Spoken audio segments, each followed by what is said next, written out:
If this diecast does not give you sudden cravings for Cheez-Its and a bowl of cereal, I don't know what will. Here is Carl Edwards' 2010 Cheez-It Kellogg's Ford Fusion. Howdy folks, it is Diecastbuffet here again, and welcome back to a Nascar Diecast review.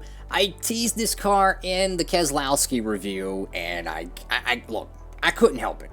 I had to do a Carl Edwards review. I've been itching to do one for a long time now, and this one is one of the most bright and colorful COTs they made, of course, not including the GoDaddy machine from yours truly, Mark Martin.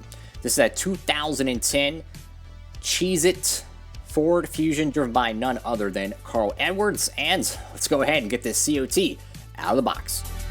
Here she is, folks, brand new out of the package, and it is Carl Edwards. Carl Edwards 2010 CHEEZ-IT Kellogg's Ford Fusion, and wow, let me tell you, man, you'd be hard-pressed to find two better food choices than Kellogg's and Cheez-Its.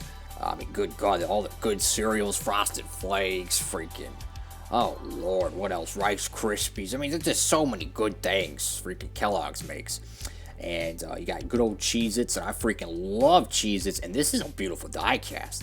And it's funny enough, I actually own two of these. They made one that had Kellogg's on the hood, but Cheez-Its on the side, and this one, of course, is the reverse of that. You have Kellogg's on the side with Cheez-Its on the hood. And yeah, they're almost identical. It's just they have, you know, a few sponsorships swapped around the car. And honestly, I love that. And I'll be reviewing that one. Someday I'll be reviewing it. So over here on the nose, you got Cheez-It. You know, just very nice red hood here. Aflac, kind of a weird border on that. You got the, you know, I guess you could call it now, the vintage Ford Fusion, you know, grill. I don't know why, but it's such a weird looking grill. I mean, it's like flat, you know, it's like flat. Usually you're used to seeing the grill and like all the nose decaling being actually on the nose. It's almost on the hood. I mean, it's flat. That was just the way the COTs looked back then. So over here on the nose, you got, what is that, Goodyear, Gatorback, something like that. Moog, Kvyte, Comp, Edelbrock, Sunoco, Fusion. I don't know if that's, I think that's red outlining around the white, I think. I don't know, it almost looks orange. Of course, you got more contingencies on this side. You got 99, and I don't see any Roush Fenway decals on the nose.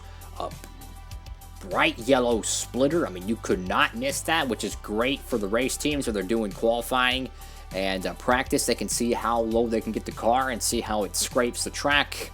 You know, you can make slight adjustments and whatnot based on that. So that's kind of interesting to see that.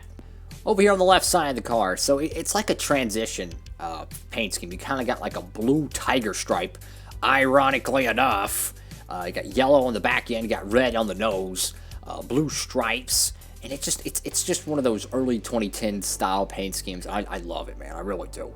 Especially when you can see this kind of like fading pattern here, and you can see it's like little dots, how it kind of transitioned. Probably on the real race car, it'd probably be like very fine prints transitioning, but since it's on a 1/64 scale, most printing technology cannot print that small, so you do see the little print spot. But I mean, from far away, you can barely tell the difference. So over here on the B post, you got Ford, you got what, Subway, Valvoline, not sure what that one is down here. You got Scott's, Kellogg's, Aflac, Gillette Young Guns. Who knew that 6 years later this cat would hang it up? What is that? Duplicolor, Champion, Tony the Tiger, beautiful 99.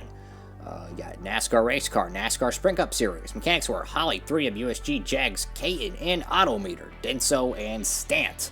Then you got Goodyear over the fender well. Over here on the tail end of this machine, you know, it's just, you know, bright Cheez-It red on the deck lid and on the back bumper. You got Cheez-It, big Ford blue oval, beautiful. And over here on the right side of the car, I mean, it's such a good looking paint scheme, man. I mean, red, blue, and yellow.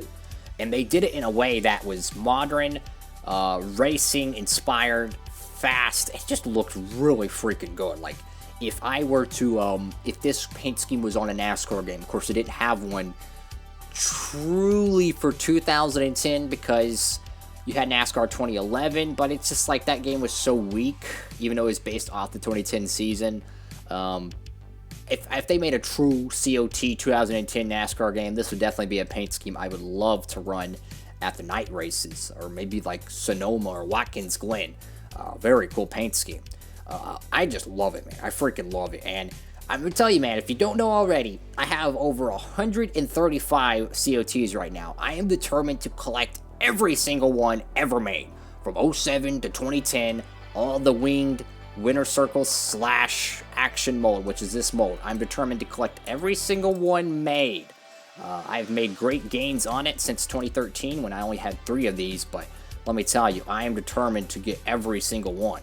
Over here on the roof, you know, just a blue roof. Simple as that. You can see a little bit of a tear or some type of a scratch within the decal. You can see the red paint. The car itself was red. You can see from the underneath. You can kind of see how it tore through whenever they're applying it onto the roof with the roof flaps. Bright 99. I mean, my God, it's not that day glow. It might look Menards yellow, but I promise you it's not.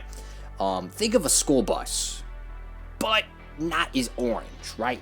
So think maybe of a banana yellow, more or less. That would probably be a more accurate yellow. Banana yellow is the yellow on this diecast. It's not Menards Day Glow. I promise you Paul Menard wasn't driving it. And over here on the deck lid, of course, you got CHEEZ-IT there.